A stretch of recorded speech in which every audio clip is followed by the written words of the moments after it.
Uşaqlar, dərsimiz düzbucaqlı üçbucağın sahəsidir. Düzbucaqlı üçbucağın sahəsidir. Belə düzbucaqlı çəkmişəm burada.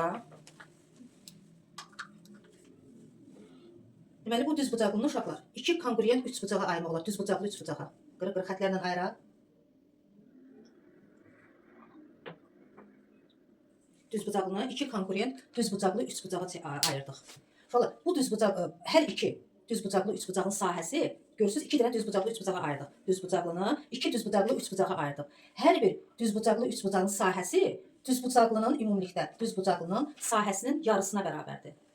Yəni iki dənə düzbucaqlı üçbucaq veribsə, bir düzbucaqlının sahəsi bu düzbucaqlının sahəsinin yarısına bərabərdir. Başa sala bildim? Deməli, düzbucaqlı üçbucaq görürsünüz burada, ayrılıqda çəkmişəm. Bu düzbucaq əmələ gətirən tərəflər var ya, iki dənə tərəf. Bu katet adlanır. Həmin düzbucağı əmələ gətirən tərəfin hər ikisi katet adlanır. Ən uzun hissə isə hipotenuz adlanır. Yadımızda qaldı.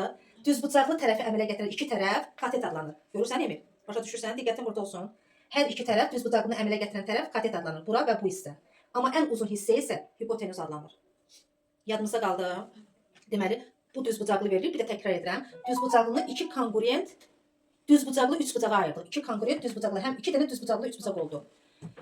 Düzbucaqlı üçbucağın sahəsi, ümumilikdə düzbucaqlı üçbucağın sahəsi düzbucaqlının sahəsinin yarısına bərabərdir. Bunu yadımızda saxlaya bildik. İndi tapşırıqdan izah edəcəm. Bana belə bir tapşırıq verib dərslikdən. Tapşırıq 2. Bizə burada deyir ki, ABC üçbucağının sahəsini tap. Düzbucaqlı çəkmişəm və onu iki deməli düzbucaqlı üçbucağa ayırmışam. Düzbucaqlının sahəsini necə tapırıq? S bərabərdir A vurulsun B. Aha, S bərabərdir A vurulsun B. Yəni uzunluğunu elinə vururuq. S ABC'də yazıram. Yazırıq həm də uşaqlar. Bərabərdir A vurulsun B.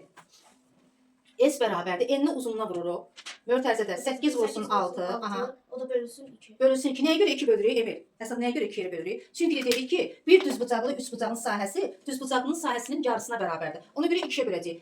Uzunluğunu N-inə vurub tapdığımız cavabı böləcəyik 2-yə. 8 vurulsun 6 eləyir 48. 48-də böləndə 2-yə neçə eləyir? 24 eləyir. İndi burada bizdə deməli uzunluğun da N-ində qiymətini dəyişək. Bura yazaq 5. Deməli, burada elədi 24 kvadrat santimetr oldu uşaqlar. Burada oldu deməli, dəyişək qiymətini burada eləyək 5. Burada eləyək 15. Necə yazacaq? Emildə görüm. S bərabərdir. Aha, hündürdən biraz. Mötərizə açırıq. 5 vurulsun. 5 vurulsun 15. 15 bölünsün 2. Bölünsün Neçə eləyir? 37 tam 15. 37 tam 15 elədi. 37 tam 15 kvadrat santimetr elədi. Başa düşdük uşaqlar? Deməli, əgər düzbucaqlı verilibsə və o iki konkurent düzbucaqlı üçbucağa ayrılıbsa, deməli düzbucaqlının sahəsini biz deməli uzunluğunu N-ə vuraraq tapırıq. O zaman biz deməli uzunluğunu N-ə vururuq və onu 2 yerə bölürük. Çünki bir düzbucaqlının düzbucaqlı üçbucağın sahəsi bir düzbucaqlının ümumilikdə sahəsinin yarısına bərabərdir. Tapşırığı yazın, siz eləyəcəksiniz tapşırıq.